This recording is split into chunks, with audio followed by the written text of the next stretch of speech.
I think that during the summer, when Israel was suppressing rocket fire from Gaza and Hamas and was blowing up tunnels designed to expedite the murder of Jews and killed a few thousand Gazans, who unfortunately included civilians because of Hamas's tendency to insinuate themselves into communities where they launch their rockets from and hide weapons there. The world in general, and not only universities, but the streets of major cities across the globe, were in disruption over Israel's alleged atrocities and the genocide they were committing against the Palestinians in Gaza. How could a country's defense of its own borders and its efforts to keep its citizenry from being murdered by genocidal madmen be conceived of as genocide or a crime against humanity or disproportionate in its response when Hamas was eager to inflict casualties of their own people because they know it's good PR for the further demonization of Israel? This is an attitude that's reflected on campuses regularly in Israel Apartheid Weeks and Holocaust in the Holy Land events and mock apartheid walls and checkpoints and anti-Israel, anti-Semitic speakers who are invited to campuses by Muslim student groups and Students for Justice in Palestine and other vitriolic and virulent activists on campus, including professors, not just students, who see the demonization of Israel as part of their duty in promoting Palestinian self-affirmation. How much of a force is this? How much of a dynamic is this within academia in the city of Boston and the Boston area schools? I would include Brandeis, but even Worcester, Lowell. Massachusetts has its share of activism. Northeastern University has had a problematic Middle Eastern Studies department. They've had instances where Students for Justice in Palestine at Northeastern University have defaced the statue of a Jewish donor to the university and have posed with rifles and exalted terrorists who have murdered Israelis and Jews elsewhere, outside of Boston, obviously. They organized a march in Copley Square, not far from where the marathon bombings were, where they were chanting, "Long live the Intifada, long live the Intifada." In other words, calling for the murder of Jews because of their support of the Palestinian cause. Brandeis University has been very problematic because they bend over backwards in pursuit of part of their mission of social justice. Well, social justice now has become one of the key words in the Palestinian cause, and seeking social justice for the Palestinians means having them reclaim their nation of Palestine at the expense of Israel and to the detriment of Israel. Social justice on university campuses now, in the Israeli-Palestinian context, only means social justice for the Palestinian Arabs, not for the Jews, for whom there's no regard and no consideration for what the consequences might be of a Jewish state with an Arab majority all of a sudden, as opposed to a minority, which is what the supporters of a Palestinian cause that includes the right of return involves. There's been, especially at Harvard, but not exclusively, there have been big grants by Qatar, Saudi Arabia, to develop the Middle East studies departments around their agenda. To what extent have the schools complied? This is another problem. There's estimates that over $200 million has been given by the Gulf states since the 90s to universities in America. Why are they doing this? $20 million to Harvard, $20 million to Georgetown, a few $1 million to the Carter Center. Why are the states doing, the Gulf states doing this, and other Arab donors? Are they buying a specific curriculum and point of view? Aren't they? I think that's probably their intention. Now, Georgetown's Middle Eastern Studies Department is run by John Esposito. He has been the recipient of millions of dollars of Gulf state money. He's an apologist for Islamic terror. He has never accepted the fact that radical Islam is a threat to the West and finds reasons to accommodate views which support anti-American, anti-Semitic, anti-Israel points of view. And you have to wonder if the source of his funds has not influenced his thinking. The other dangerous part of funding coming from sources that are inimical to the way that the Middle East is perceived by scholars is that they tend to populate these Middle Eastern studies departments and the chairs, the endowed chairs, with people that are in lockstep with their way of thinking. So Columbia's Department of Middle Eastern Studies, for example, is notorious for being one-sided. Rashid Khalidi is there, where Edward Said first published Orientalism and started a whole movement against this post-colonial view of the Middle East, where all of the defects and pathologies of the Arab states were the fault of Western powers and Israel. And none of the blame went to the countries themselves for their ideology and their failed economies and so forth. Joseph Mossad is at Columbia, and Mossad, Khalidi, and others were indicted in a film by Charles Jacobs called Columbia Unbecoming, which was an expose of Columbia's Department of Middle Eastern Studies, showing that it was impossible for other points of view to even be presented to students because the hiring was done by people that all had the same anti-Western, anti-American, anti-Semitic opinions. And this is a problem that is exacerbated by and promoted by the donation of funds from Gulf states and those who clearly have an agenda.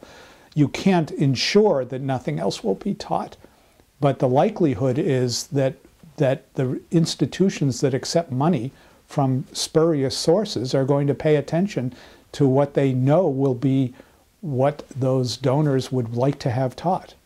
But is that exclusive to those institutes and centers that they have for Middle East, let's say for Arabic studies or Near East studies, that wouldn't necessarily affect the way that social studies or the history department teaches the history of Israel or the Arab-Israeli conflict?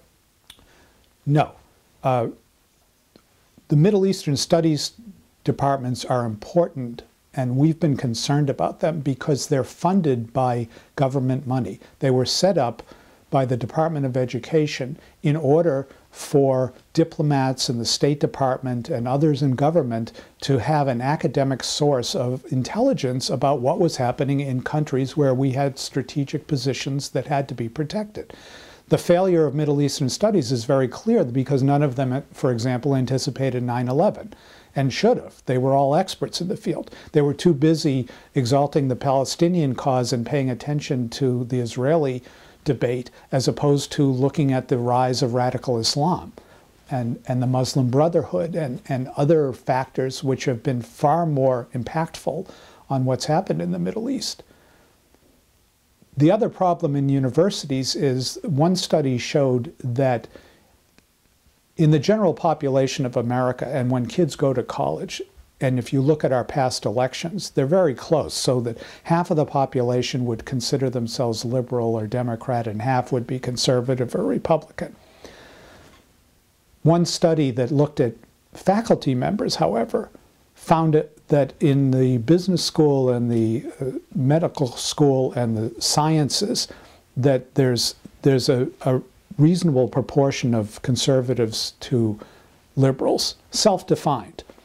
However, when you get into sociology and anthropology department and history department and the social sciences in general, the ratio of liberal to conservative, self-defined liberal to conservative, 35 to 1, 26 to 1. What does that mean? It means that whole departments are skewed towards a liberal view of history.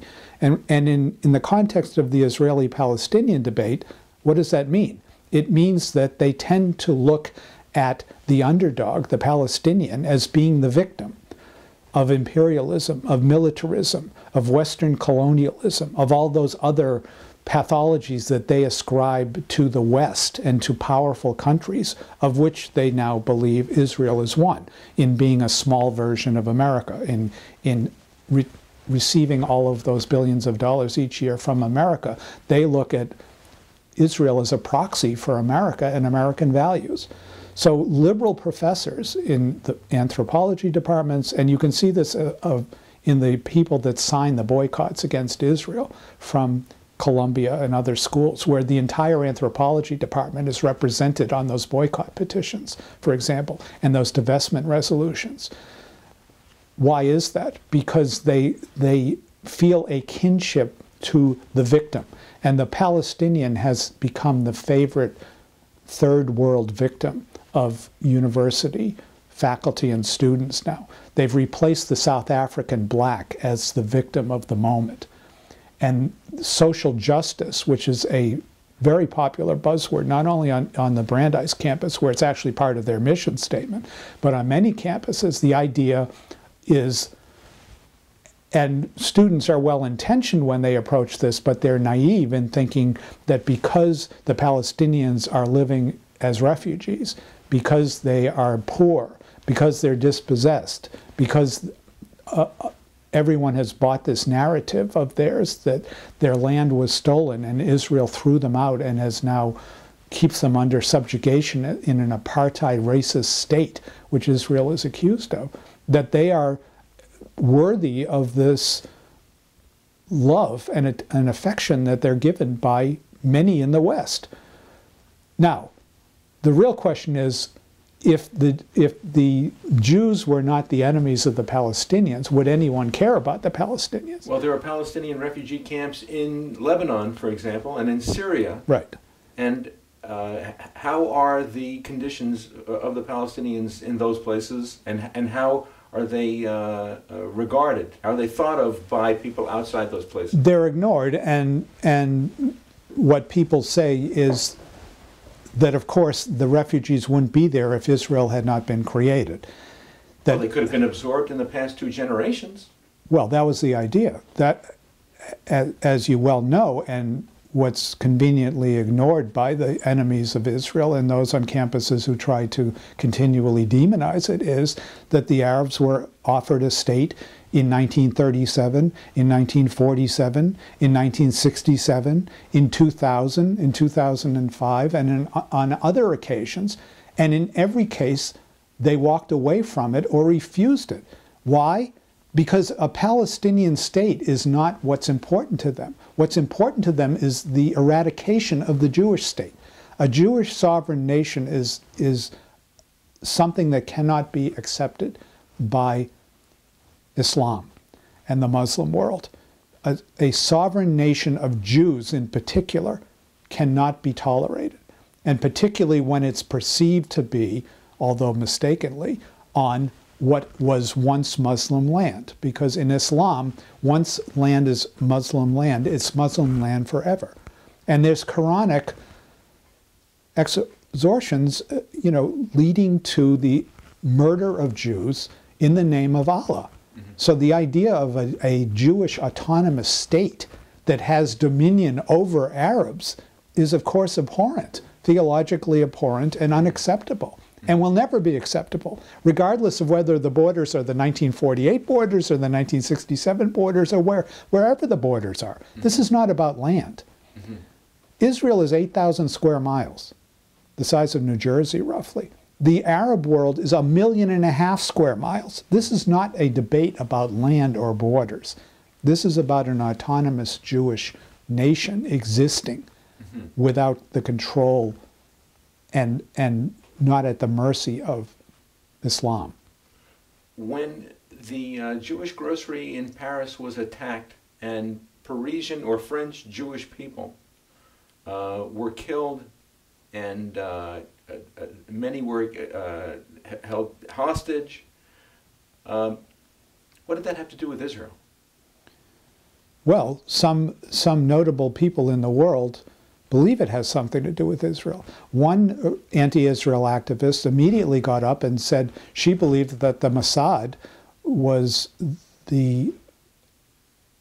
behind the murders of the cartoonists at the magazine, and that Israel did this to make Muslims look bad and to give Islamists a bad name. Ridiculous. Jimmy Carter was asked the other day, after the terrorist attack and the murder at the kosher store, what he thought was the root cause of it, and he said that this is anger in the Muslim world over the way that the Palestinians are treated by Israel. What is this doing? This is blaming the victim for anti-Semitism.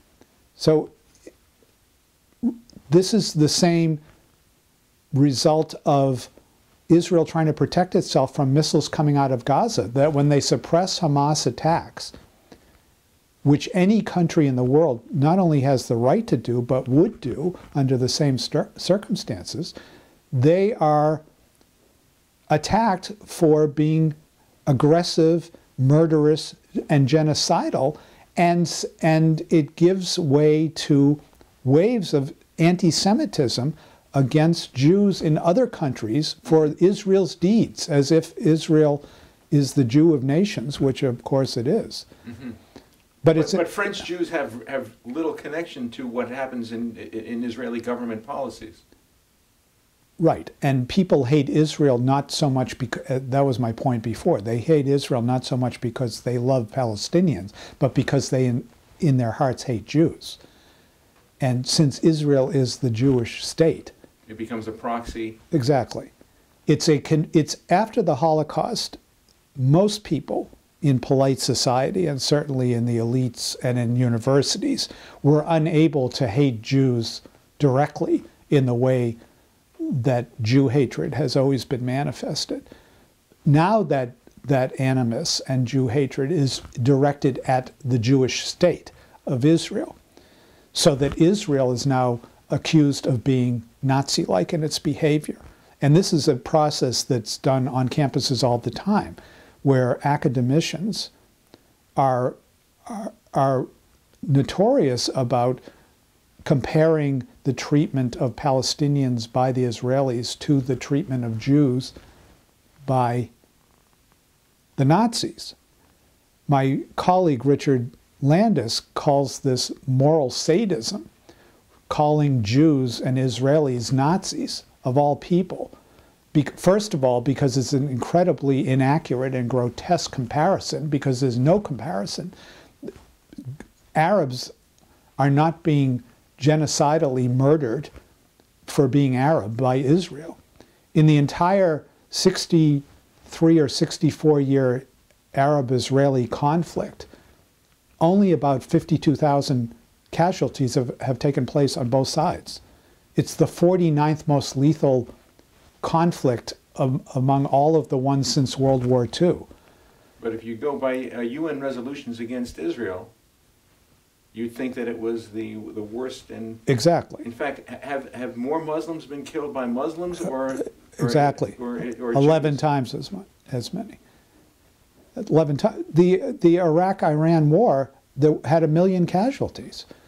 250,000 people have been slaughtered in Syria, including 14,000 children, in the past several years. Muslim against Muslim, with no Jewish involvement. To what would you attribute this disproportionate focus on Israel and the Arab-Israeli conflict? Because the existence of Israel in the Islamic and Arab world is a festering sore for the reasons that I mentioned earlier. It's a theological abomination to them, an autonomous Jewish state. Jews are the enemies of Allah.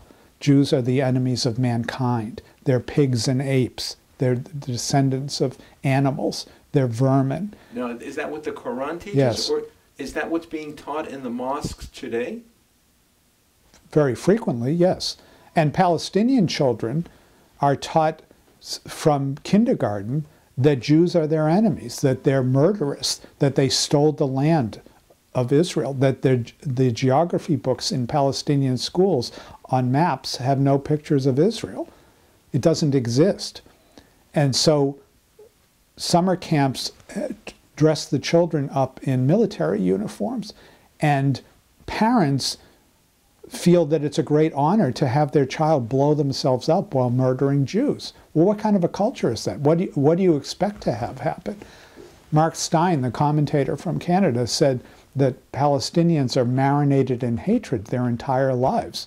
So the idea of 5 or 6 million Palestinian refugees returning to what is now Israel, to their homes, and subsuming Israeli society is a deadly mixture, a potent cocktail that untenable for Jews. You can imagine that it would not only not work demographically, but because of the way that Palestinian Arabs have been raised to hate Israelis and to think that Jews are the cause of all of their misfortunes, would ensure that there would be bloodshed. That's within Israel. And how about for those Palestinian refugee descendants who would want to move to Judea, Samaria, West Bank, and Gaza? Well, the problem is that they harbor the same animosities. Now, Mahmoud Abbas has said on multiple occasions that not one Jew will be allowed to live in the West Bank or Gaza, in the new Palestinian state, which is interesting since it's Israel that's always called a racist apartheid nation. Yet here, Abbas has publicly stated that he does not want one Jew living in the Palestinian state. Why not?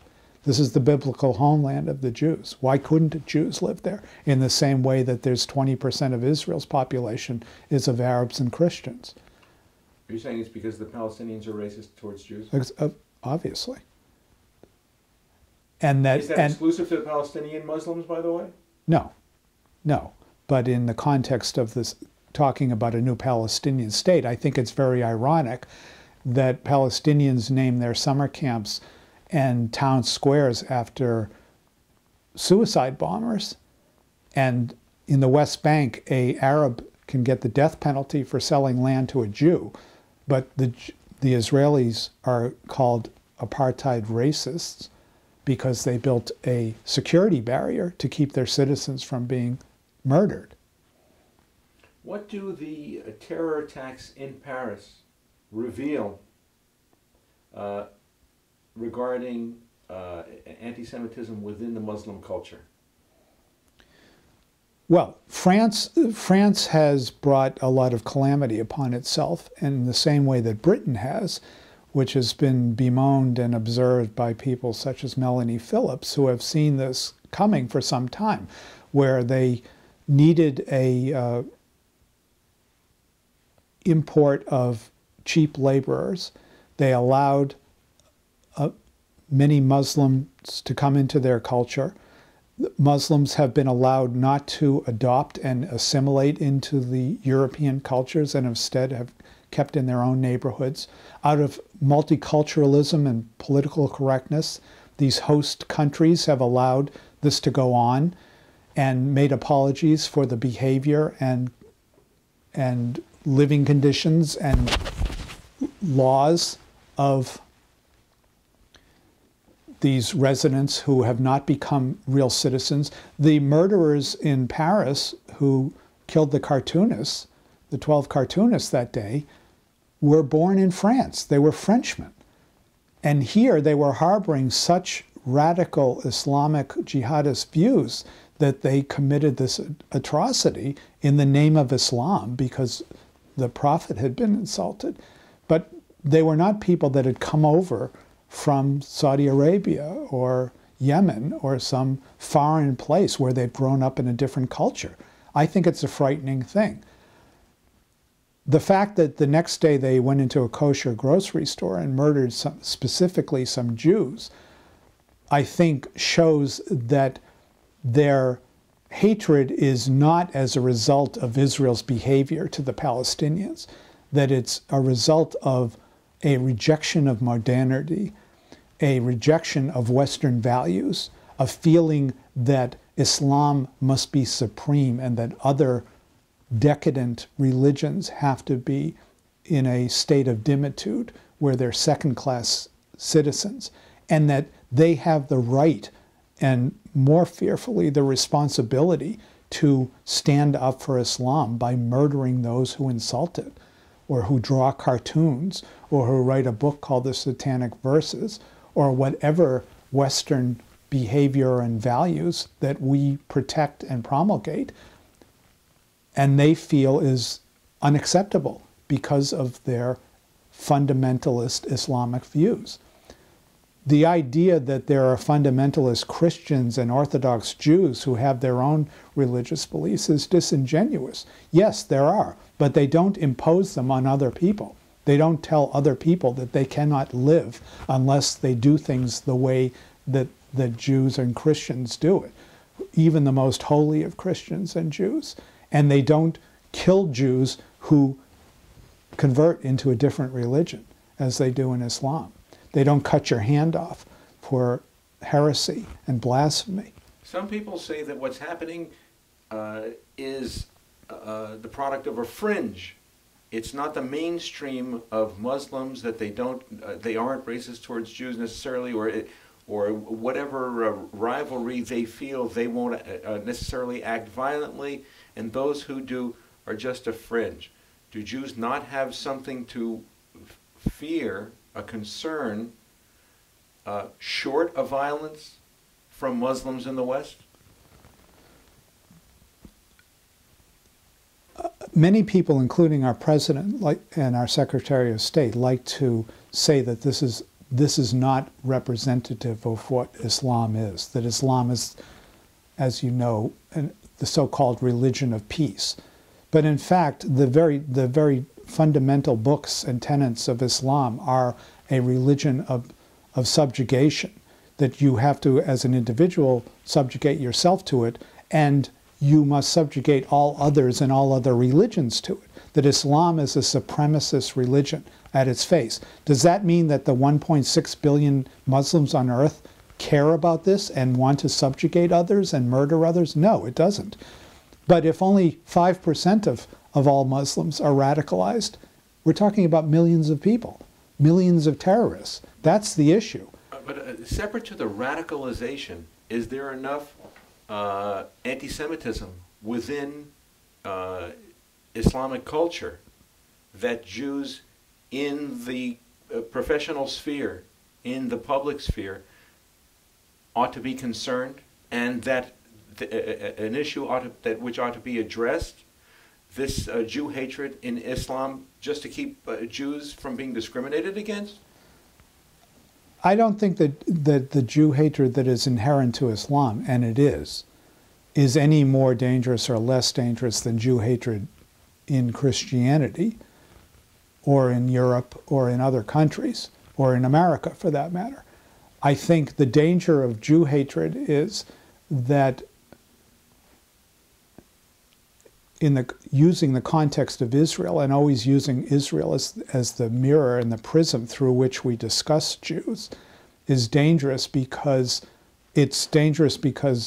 Israel is going to be threatened by, as we mentioned before, by the fact that people fundamentally hate Jews, and Israel is a convenient way for them to express that hatred. I think that one of the reasons that people count the dead bodies of Arabs so closely when Israel is killing them is because the idea that Jews are child murderers, the old blood libel that was prevalent in the Middle Ages, that Jews killed Christian kids for the blood to make matzahs, is a now very prevalent theme in the Middle East and in Arab countries, where PhDs go on state-sponsored television saying that this is a fact, that Jews, Israeli Jews, now kill Arab children for their blood because they're subhuman, because they're Nazi-like, because they don't care about Arabs, because they're genocidal. And what does that do? Well, if you believe that, then you certainly believe that there's nothing wrong with killing Jews and ridding the earth of them, which is the same philosophy and tactic that the Nazis used. Long before the Holocaust, the Nazis had started to introduce through the media pictures and depictions of Jews as vermin, as a disease on the body of Germany that had to be excised to save Germany.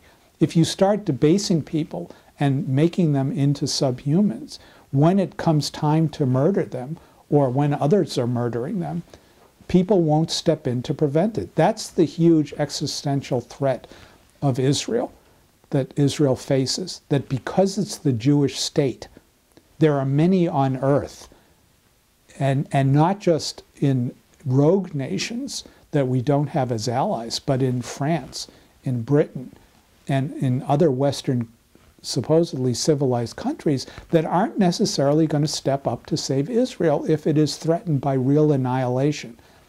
And that's why these accusations of it being an illegitimate state and a racist apartheid regime, being denounced all the time by the UN, being denounced by Walton Mearsheimer in their book, The Israel Lobby, for, malevolently controlling U.S. policy for the benefit of Israel, and Jews in America and elsewhere having divided loyalties because they support Israel while being citizens of other countries. All of those things that weaken and demean and slander and demonize Jews in general, and Israel specifically, have the total effect of making Jews susceptible to being exterminated again.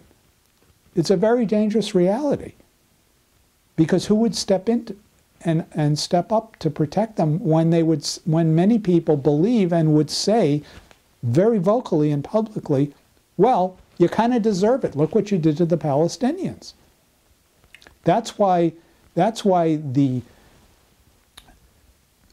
making of the Palestinians into this noble cause, when people wouldn't care about those people at all. What have they ever done to deserve a state? Nothing. If there were any other group of people, like the Kurds, for example, who probably deserve a state as much as the Palestinians, if not more, no one cares about the Kurds. Why? Because it's not Israel preventing them from getting a state. It's not the Jews that are their enemies or their opponents in that struggle. And it's only because it's the Jews that are the opposites of the Palestinians that people care so much for the Palestinians. How strong is the pushback on campus through groups like Scholars for Peace in the Middle East, which you head? How strong is the movement to push back against this Islamist, moneyed influence, selling grants, buying research in a way which denigrates Jewish history, Israeli history? How strong is the resistance on campus? The resistance is incredibly strong for the reasons that I mentioned before, because so many of the faculty are reflexively in the camp of the anti-Israel side. We have an enormous struggle on our hands. We have a network of about 30,000 faculty on 3,200 campuses around the world. Who has? Scholars for Peace in the Middle East. And they are engaged to different levels, but those who are engaged with us do their best on their own campuses to try to tell the other side of the story. But there's a tidal wave of anti-Semitic, anti-Israel activism on campuses, a tidal wave. Many of the people on the anti-Israel side do it, as I mentioned, with good intentions because they're naive. They don't understand the history. They've been lied to. The Palestinian narrative is very compelling, and many people have an affinity towards victim groups, and Jews are not looked at as victim groups, either in Israel or on campuses.